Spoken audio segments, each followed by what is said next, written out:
안녕하세요. 오늘 여러분과 함께 깊이 이야기 나눌 주제는요. 바로 사계절 내내 다른 매력을 보여주는 나무, 남천입니다. 이 남천나무 보면 볼수록 참 신기하더라고요. 저희가 찾아본 자료들에도 이 나무의 독특한 모습이나 또 문화적인 의미 이런 다양한 정보들이 담겨 있었어요. 네, 그래서 오늘 저희 목표는 이 남천나무에 대해 여러분이 궁금해하실 만한 점들을 좀 속 시원하게 풀어보고 또 숨겨진 재미있는 이야기들도 같이 나눠보는 겁니다. 자, 그럼 한번 시작해 볼까요? 네, 반갑습니다. 남천은 참 뭐랄까 매력적인 나무예요. 동양적인 그런 단아함이 있으면서도 생명력은 또 굉장히 강인하거든요.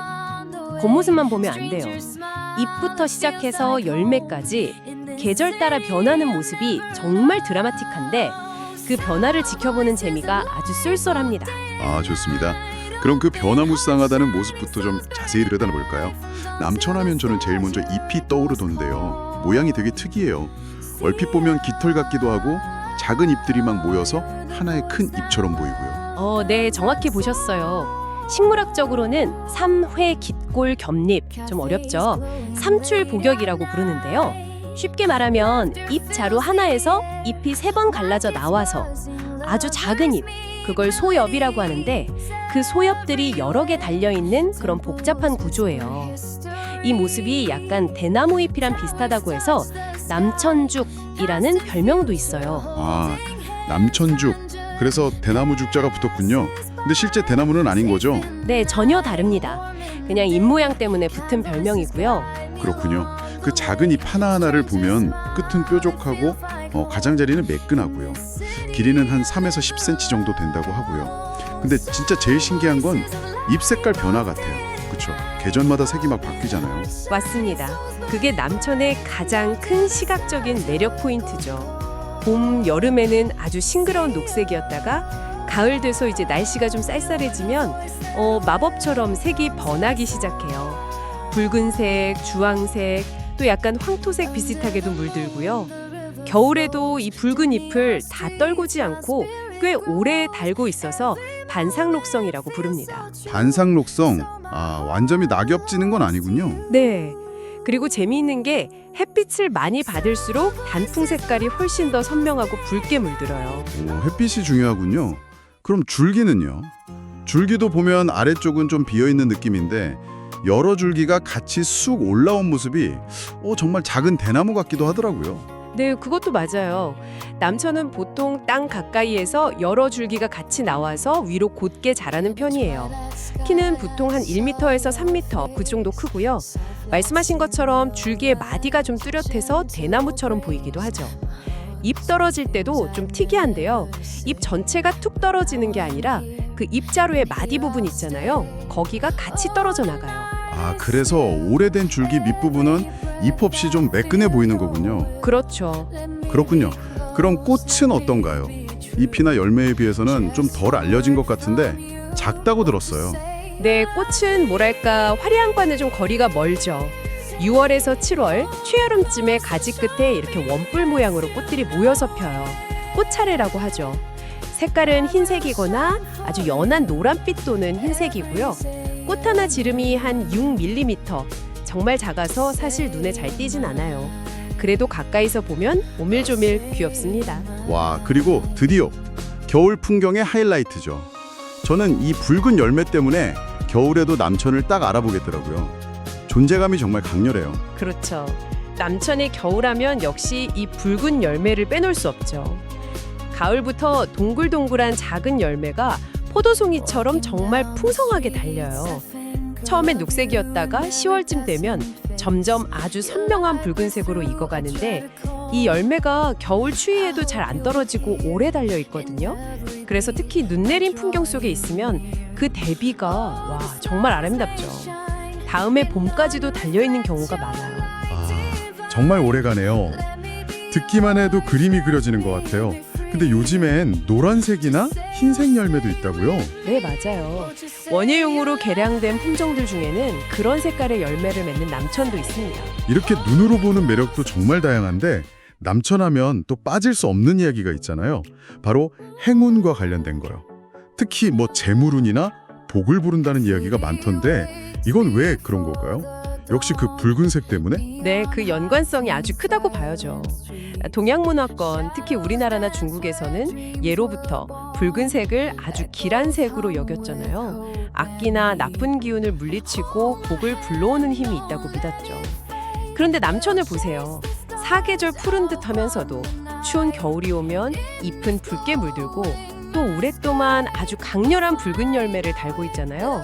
이 모습이 딱 애구는 맞고 좋은 기운, 즉 행운과 복을 가져온다는 믿음과 맞아떨어진 거예요. 그래서 옛날부터 집안의 평안과 행운을 빌면서 정원에 많이 심었고 이게 자연스럽게 재물운과도 연결된 거죠. 아하, 그렇군요. 그 붉은색에 그런 깊은 의미가 있었네요. 그래서 꽃말 중에 가정의 행복이라는 것도 있나 봐요. 듣고 보니 정말 잘 어울리네요. 또 다른 꽃말, 전화위복. 이것도 참 인상 깊어요.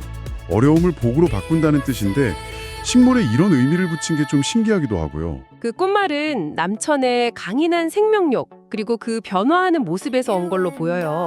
한번 생각해 보세요. 푸르던 잎이 겨울 추위를 만났을 때 그냥 시들어버리는 게 아니잖아요. 오히려 더 아름다운 붉은색으로 자신을 바꾸고 결국에는 그 붉은 열매하는 결실까지 맺죠. 이 모습 자체가 마치 어려운 상황, 즉 화를 겪지만 좌절하지 않고 그걸 발판 삼아서 더 나은 결과, 복을 만들어내는 과정처럼 보였던 거죠. 그래서 역경을 이겨내는 어떤 희망의 상징으로 전화의 복이란 꽃말이 붙은 거예요. 실제로 중국에서는 새해 어르신들께 건강과 장수를 기원하면서 남천을 선물하기도 했다고 하니까 그 상징성이 꽤 깊었다고 볼 수 있겠죠. 와, 정말 의미가 깊네요. 자, 여기서 잠깐 저희 채널 이야기도 살짝 하고 갈까요?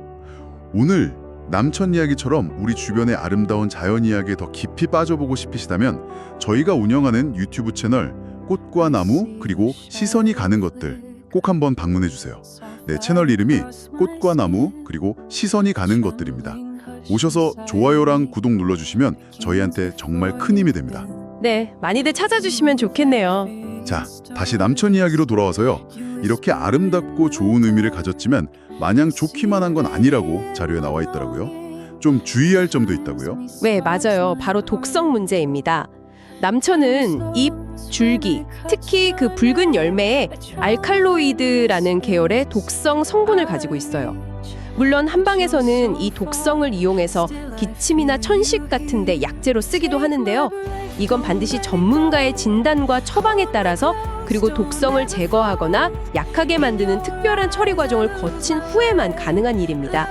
일반인이 함부로 잎이나 열매를 따서 먹거나 하면 절대 안 됩니다. 위험할 수 있어요. 아, 그렇군요. 아름다움 속에 약간의 위험이 숨어 있네요. 근데 옛날에는 이 독성을 이용해서 물고기를 잡는 데 쓰기도 했다는 이야기도 있더라고요. 열매를 빻아서 물에 풀면 물고기가 잠시 기절해서 잡기 쉬웠다고요. 네, 그런 기록이 있긴 합니다. 하지만 그건 정말 옛날 이야기고요. 지금은 당연히 생태계 보호 차원에서도 또 안전 문제 때문에도 절대 해서는 안 될 행동이죠. 그렇죠. 절대 따라하면 안 되겠네요. 그럼 집에서 남천을 잘 키우려면 어떻게 해야 할까요? 기본적인 원칙은 햇빛이 잘 들고 물 빠짐이 좋은 곳을 좋아하는 거예요. 앞에서 말씀드렸듯이 햇빛을 충분히 받아야 가을에 잎 색깔도 곱게 물들고 붉은 열매도 풍성하게 잘 달리거든요. 배수가 잘 되는 흙에 심어주는 게 중요하고요. 네, 오늘 이렇게 사계절 내내 정말 다채로운 매력을 보여주는 남천나무에 대해 깊이 이야기 나눠봤습니다. 그 독특한 잎 모양부터 계절 따라 변하는 색깔, 작은 꽃과 강렬한 붉은 열매, 그리고 행운과 전화위복이라는 문화적인 상징성까지. 와, 정말 흥미로운 점이 많았네요. 그래서 이게 결국 우리에게 어떤 의미를 줄까요? 아마 남천은 그냥 보기 좋은 정원수를 넘어서 우리 문화 속에서 어떤 시련을 이겨내는 희망, 그리고 가정의 평안함을 상징하는 작지만 꽤 의미 있는 존재가 아닐까 싶습니다. 맞습니다. 특히 그 전화위복이라는 꽃말은 뭐랄까 요즘처럼 좀 어려운 시기를 보내고 계신 분들이 있다면 한번 생각해 볼 만한 것 같아요. 혹독한 추위 속에서도 자신의 색을 잃지 않고 오히려 더 붉게 빛나는 남천을 보면서 작은 위안이나 희망 같은 걸 얻으실 수도 있지 않을까요? 그 강인한 생명력처럼 우리 안에도 분명 어려움을 헤쳐나갈 힘이 있다는 걸 다시 한번 떠올려 볼 수 있을 것 같습니다. 오늘 저희 이야기가 즐거우셨다면 다시 한번 저희 유튜브 채널 꽃과 나무 그리고 시선이 가는 것들 꼭 찾아와 주시길 부탁드립니다. 정말 간절히 부탁드려요. 채널 이름은 꽃과 나무 그리고 시선이 가는 것들이고요. 오셔서 구독, 좋아요 그리고 알림 설정까지 꼭꼭 눌러주시면 저희에게는 정말 큰 응원이 됩니다. 마지막으로 여러분께 질문 하나 드릴게요. 여러분은 최근에 남천나무를 어디서 보셨나요? 집 근처 화단, 아니면 공원 산책길, 혹시 특별한 장소에서 마주치셨다면 댓글로 좀 남겨주세요. 다른 분들께도 좋은 정보가 될 것 같아요. 맞아요. 잠시만 발걸음을 멈추고 주변을 둘러보면 남천처럼 계절의 변화를 온몸으로 보여지는 그런 경이로운 생명들을 생각보다 많이 발견할 수 있거든요. 어쩌면 그런 발견들이 바쁜 일상 속에서 우리가 놓치고 있던 작은 위로, 또 소중한 선물이 되어줄지도 모르겠습니다.